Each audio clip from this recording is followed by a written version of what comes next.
You know what that means? Allah took one sacred relationship to prepare the child for the ultimate sacred relationship, which is what? Now we switch gears. وَكَأَيٍّ مِّن قَرْيَةٍ عَتَتْ عَنْ أَمْرِ رَبِّهَا وَرُسُلِهِ فَحَاسَبْنَاهَا حِسَابًا شَدِيدًا وَعَذَّبْنَاهَا عَذَابًا نُكْرًا. It's going to feel like it's a different surah. And how many villages, towns, cities have there been that disobeyed the commandment of their master and disobeyed the commandment of their messenger? So we took them to account with an intense audit, and we punished them in a way that was never even heard of before. This is what Allah is saying. Destruction of past nations. Where did that come from? I'm not going to tell you yet. I'll tell you by the end today. وكأي. Let's start with the first word. كأي اسم لعدد كثير لعدد كثير مبهم يفسره بما يميزه بعد. كأي means, oh my God, how many on top of many on top of many, and then it's clarified with min something. So what an enormous number of civilizations have there been, qarya have there been, towns have there been, that disobeyed the commandment of their Rabb. Can you name some of these towns that Allah mentioned? Some of them. I mean, He's saying there's a lot more than He mentioned. But some of them that He mentioned, do you know? Ad, Thamud, even Fir'aun, for example. There's these qura that were destroyed, right? And Allah talks about them, ahlaknahum, right?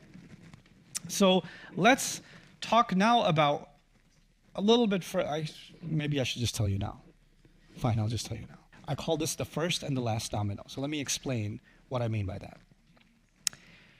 You have family law, which is what we saw, a glimpse of family law. And I told you earlier on in today's discussions in the previous ayah that the bond of the man and the woman is sacred in the Qur'an. And actually the first bond of human beings was the bond of Adam and Hawa, was the bond of marriage, right? So it's the most sacred bond in existence between human beings. Okay. Now, having said that, because of that bond being sacred, the way you enter into it, the way a man and woman can be together needs to be sacred. And the way they end that also needs to be sacred, right? That's what we described. And as a result of that, because there's so much care put into how a man and woman come together, as a result of that, the child that is born from that relationship is also a sacred responsibility, is it not? And as a result of that, the child is also told to honor the two people that came together to bring that child into this world. And so, وَبِالْوَالِدَيْنِ إِحْسَانًا. And the relationship we have with our parents is also what? Sacred. So now, humanity is building this system, and think about a child. The first instance of shukr, or tawakkul, right? Or who does a child turn to when they're scared? Like a believer turns to Allah when they're in fear, khawfan wa tam'an. But when a child has fear and a child has hope, who do they turn to? Parents. When we need rizq, we turn to Allah. When a child needs food, what does he turn to? The parents. Right? When a child needs anything, who do they call? When we need something, we make dua to Allah. When a child needs something, what do they call? Allah used the parents as a training for a child whose mind isn't yet developed to eventually replace the parents with Allah. Everything the child was doing with Allah, as the child grows older, he replaces that with the parents. And that's why you notice the language, anishkur li wa liwalidik. So you don't stop thanking your parents, but you realize that the gratitude you have to your parents, behind that gratitude is your gratitude to Allah subhanahu wa ta'ala. But the way Allah taught the human being the gratitude to Allah, the first training, Allah did not, even the child is born with fitrah, it doesn't come out saying, well, alhamdulillah. It doesn't do that, right?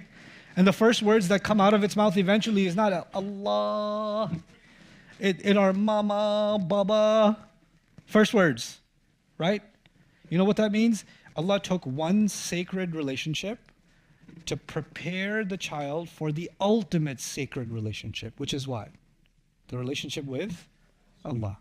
So now what I'm trying to tell you is the marriage is sacred, the child is sacred, the child coming up and learning the relationship with his parents and being grateful to his parents and her parents is sacred, and all of that eventually leads to the regard one is supposed to have for Allah Azza wa Jalla. In fact, if you know how the hadith, famous hadith of the Prophet ﷺ says, "Man lam yashkur nas lam yashkurillah."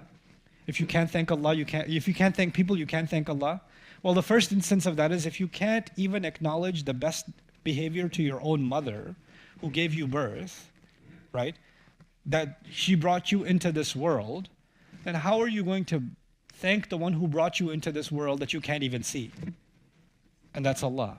So it's only logical that you are trained with the seen to prepare you for the unseen. Now, having said all of that, from this comes an entire system of blood ties being sacred. And from this then comes this idea that the yatama are people whose sacred tie parents have been cut. So they become yatim. So what does Allah do? He says, اتقوا ربكم الذي خلقكم من نفس واحدة وخلق منها زوجها. That ayah ends with taqwa of al-arham in Surah An-Nisa. What's the immediate next statement? وَآتُوا الْيَتَامَى أَمْوَالَهُم. Give to the yatama. Why? Because now it's your sacred duty. You as a community must cover for those who don't have the shadow of that other sacred relationship, their parents. So you must go cover for them. You must help them. Now, imagine a society in which the man and the woman coming together is not sacred. They can just get together, hook up and hook off, and sink their hook somewhere else. And they can just have casual relationships. Nothing is sacred about it. Nothing. If such a society existed, I mean, you wouldn't know of such a society, but I'm saying, hypothetically, if such a society existed, then the child that comes into existence as a result of that union, is that child being treated as something sacred? No. Because the union from which he came, or she came, itself wasn't sacred. So the child is not being treated as someone sacred. And will that child see their mother or father as sacred figures to be thankful to turn to learn from, so they can eventually turn to the ultimately sacred? Will that happen? No. No. In fact, they'll talk to their mom and say, yeah, Jennifer, I'm busy right now. Well, call their mom by their first name. I didn't know my dad, and if I knew him, I'd beep, beep, beep. You'd get a society where the parents are no longer sacred. Which means that, by the way, for a child who's coming up, naturally, who are the most important people in the life of a child? Parents. If you remove the parents from the equation, you know what that means? There's nobody important left. If no one's around that's left, the only one that's sacred is who? No, not Allah, not for that young man. Yourself. Now you're sacred. Looking out for number one, baby. Now everyone else is a burden. The only one that matters is me. The whole universe revolves around me. Now imagine an entire society of millions of people who have removed the sacredness of the man and the woman coming together and the child becoming a sacred responsibility. What happens to such a society when you say, listen to your Rabb? They're like, Rabb? I don't even listen to my mom. I don't even listen to anybody. You know who I listen to? Me. That's who I listen to. A nation that entirely rebels against the command of their Rabb, because they have no authority. They don't recognize any authority. Why would I listen to a messenger?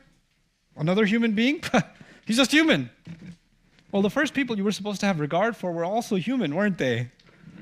But you don't have that. You don't have it as a culture in that society. You don't have it. Once you remove the sacredness of family, you have prepared a society for eventual, not just kufr, but utu, and we'll discuss utu in a second. What is it? Atat an amri rabbiha. What does that mean? We'll dig into that a little bit.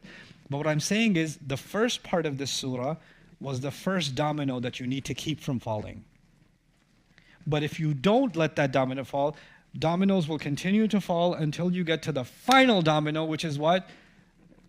حَاسَبْنَاهَا حِسَابًا شَدِيدًا وَعَذَّبْنَاهَا عَذَابًا نُكْرًا. And all the other dominoes in between, you're too smart, you can figure that out yourself. Hey guys, you just watched a small clip of me explaining the Qur'an in depth as part of the Deeper Look series. Studying the Qur'an in depth can seem like a really intimidating thing that's only meant for scholars. Our job at Bayyinah is to make deeper study of the Qur'an accessible and easy for all of you. So take us up on that challenge. Join us for this study, the deeper look of the Qur'an, for this surah and many other surahs on bayyinatv.com under the Deeper Look section.